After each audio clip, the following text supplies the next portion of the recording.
일하는 청소년들을 보호하기 위해 노력하는 여러분들을 응원합니다. 청소년 유관기관 종사자들을 위한 맞춤 교육 프로그램. 노무사님, 오늘은 어떤 내용 준비하셨죠? 네, 유관기관 종사자들이 알아야 할 노동 상식 A부터 Z까지 모아 봤습니다.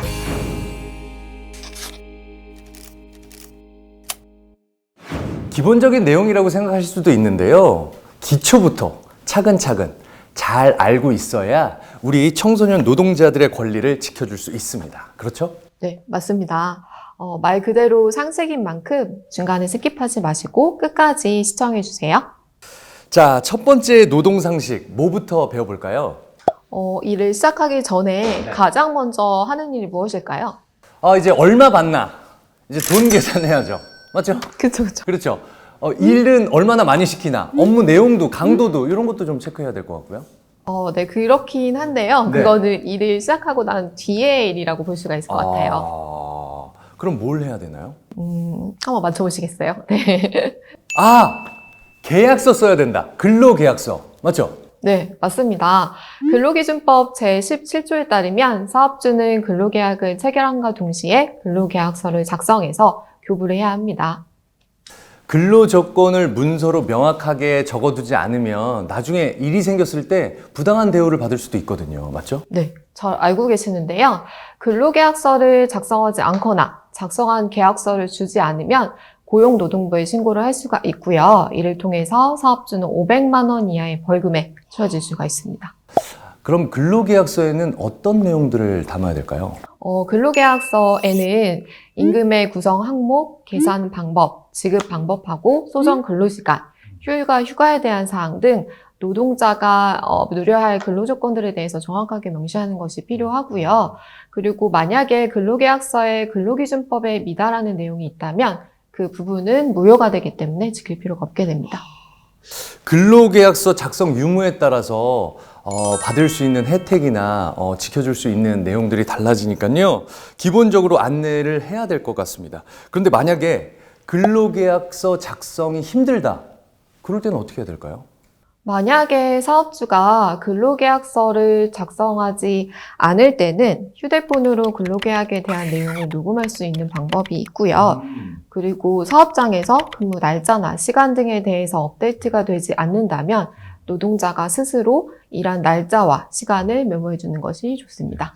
일어나서는 안 되겠지만 혹시나 일어날지 모르는 상황들을 대비해서라도 청소년들이 쉽게 넘어가지 않도록 안내를 좀 부탁드리도록 하겠습니다. 네, 혹시 인성님은 법정 근로시간에 대해서 잘 알고 계시나요? 요거는 제가 좀 압니다. 저 신문을 좀 봐요. 네.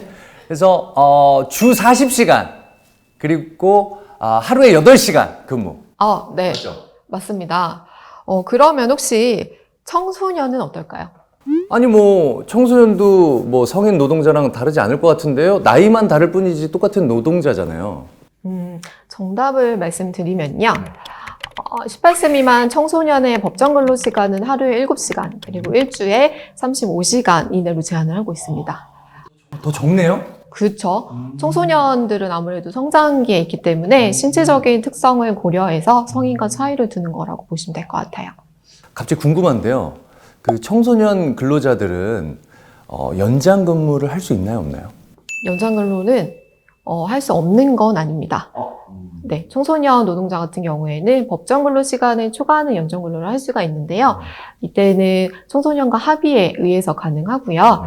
다만 야간 근로와 휴일 근로 같은 경우에는 청소년의 동의 그리고 고용노동부 장관의 인가가 있을 경우에 가능합니다. 갑자기 저 예전에 아르바이트 하던 때가 떠오르는데요. 아르바이트 할 때 조금 애매했던 게 있어요. 그 편의점 같은 데서 알바할 때는 그 밥 먹는 시간을 업무 시간으로 인정을 해줬고요. 근데 옷가게 같은 데서 알바할 때는 밥 먹는 시간을 근로 시간으로 인정을 안 했던 것 같아요. 그러니까 근무 시간과 휴식 시간을 구분 짓는 게 좀 애매했던 것 같아요. 많은 곳에서 아르바이트를 하셨었네요. 편의점. 그렇죠. 혹시 그러면은 아까 옷가게 말씀하셨는데요. 그때 근무하실 때 혹시 식사는 외부에서 하셨었나요? 그렇죠. 이제 옷에 냄새 밴다고 사장님이 나가서 먹고 오라고 그래서 밖에서 먹었죠. 맞습니다. 그 사업장 환경에 따라서 조금 차이가 있다고 보시면 될 것 같은데요. 아까 말씀 주신 편의점 같은 경우는 보통 이제 근무하는 장소에서 식사를 하면서 언제든지 고객을 응대하게 되잖아요. 근데 그렇게 계속 근무를 해야 되는 환경이기 때문에 그 부분은 휴게 시간으로 인정받기 조금 어려운 부분이 있고요. 그 후자의 경우라면 사업장 밖에서 온전한 휴식을 취할 수 있는 거기 때문에 휴가 시간으로 인정이 돼서 그 부분에 대해서는 임금이 따로 책정이 되지 않습니다. 아니 그런데 솔직히 그 옷가게 안에서 밥 먹으면서 옷 팔 때도 있거든요. 그럼요. 아니 급하게 또 먹을 때는 예, 거기서 먹으면서 파는 건 어떻게 해요? 그 시간은 인정해줘야 되는 거 아닙니까? 그렇죠. 그때도 고객을 응대하게 된다면 네. 휴게 시간으로 보기는 좀 어려울 것 같아요. 그러면은 그거는 돈으로 받아낼 수 있겠네요. 그럼요. 노동을 하셨으니까 그 부분. 아, 요거 꼼꼼히 체크하셔야 됩니다. 아, 근데 민망하게도 성인이 되고 난 다음에 알게 됐네요. 이 세세한 부분들을 말이죠. 네, 맞습니다. 이렇게 관련해서도 유관기관 종사자분들 역시 간혹 헷갈려 하시는 부분이 있는데요. 바로 휴게 시간에 대한 부분입니다. 근로기준법 제54조에 따르면 근로시간이 4시간이면 30분 이상, 그리고 8시간이면 1시간 이상의 휴게 시간을 근무하는 도중에 부여를 해야 하는데요. 그러면은 지금 노무사님 말씀을 들어보니까 요 조건들만 만족하다면 내가 쉬고 싶을 땐 아무 때나 쉰다고 할 수 있는 건가요? 이래서 근로계약서가 중요한 겁니다. 왜요? 네, 이렇게 법적으로 휴게 시간이 부여가 되고 있는데요. 그렇다고 하더라도 이제 노동자가 아무 때나 쉬게 되면은 사업장이 조금 곤란한 상황이 있을 수가 있잖아요. 그래서 근로계약서에 휴게 시간을 구체적으로 명시를 하셔야 되고요. 간혹 업무 환경에 따라서는 사업주와 노동자가 사전 협의가 필요한 경우들도 있습니다. 아, 법의 테두리 안에서 사업자와 그 노동자, 근로자들의 존중이 필요하다는 그런 생각이 드네요. 아, 다음 이야기로 한번 넘어가 보도록 할 텐데요. 다음은 진짜 중요한 겁니다. 임금에 관해서 이야기 한번 나눠볼 텐데요. 근데 최저임금만 제대로 받으면 되는 건가요? 어떤가요? 혹시 임금 지급에도 원칙이 있다는 거 알고 계신가요? 혹시 임금을 체불하면 안 된다 이거 아닌가요? 비슷합니다. 네, 임금은 매월 1회 이상 일정한 날에 본인에게 통화로 정한 임금 전액을 지급해야 한다는 것인데요.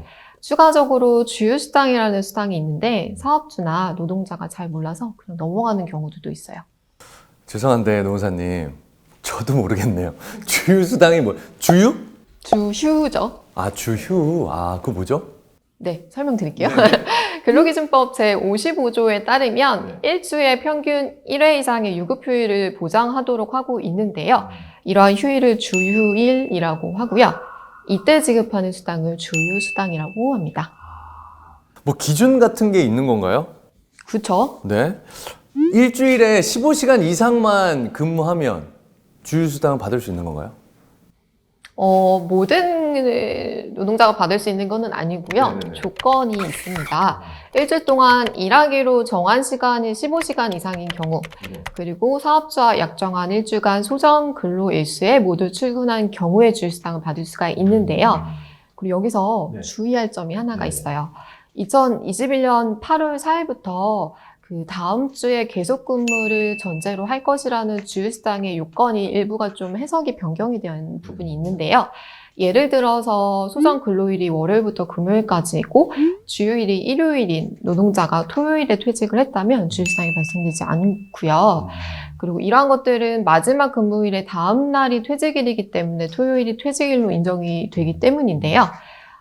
그와 다르게 그 다음 주 월요일에 만약에 퇴직을 하게 된다면 일요일까지는 일주일 동안 근로관계가 유지된 것으로 보아서 주휴수당이 발생하게 됩니다. 저도 이야기를 들었는데 우리 청소년 근로자들이 이 주휴수당에 관한 문의들이 굉장히 많다고 들었어요. 만약에 그 업장에서 우리 청소년 분들이 이 조건에 맞는다면 주휴수당 놓치지 않고 다 받을 수 있도록 잘 안내해 주시면 좋을 것 같습니다. 여기서 잠깐 청소년들에게 임금 체크 포인트를 꼭 안내해 주세요. 단 하루를 일했다고 해도 반드시 임금을 받아야 한다. 사업주는 실수나 지각에 따른 벌금 명목으로 임금을 깎을 수 없다. 임금 명세서는 서면으로 받아 보관해야 하며 서면으로 받을 수 없을 때는 임금 명세서를 사진 파일로 보관하는 것이 좋다. 자, 노무사님. 만약에 우리 청소년 노동자들이 열심히 일을 했는데 임금을 못 받았다, 체불임금이 있다, 이런 상황이 발생된다면 어떻게 상담하시겠어요? 네, 청소년들이 정말 많이 하는 상담 사례 중 하나인데요. 잘 짚어주신 것 같아요. 네. 청소년 근로권익센터, 청소년 근로보호센터, 고용노동부 등의 기관의 도움을 받을 수 있도록 안내를 해주시고요. 혹시 일을 그만둔 지 시간이 오래 지나서 고민하고 있는 청소년이 있다면 일을 그만두고 3년 이내에는 언제든지 임금 지급을 청구할 수 있고 회사가 폐업을 하게 된다고 하더라도 체당금이라는 제도를 활용해서 시청할 수 있다는 사실을 안내해 주시면 좋겠습니다. 자, 청소년 유관기관 종사자들이 알아야 하는 노동상식 어떻게 보셨습니까? 큰 틀에서 보자면 성인과 비슷한 정책이지만요. 청소년 2기에 청소년을 위해 조금씩 다른 부분들이 있었습니다. 청소년 노동자들의 권리를 위해 여러분들이 더 꼼꼼하게 살펴봐 주시면 감사하겠습니다. 일하는 청소년 보호를 위한 여러분들의 노력을 응원합니다. 감사합니다.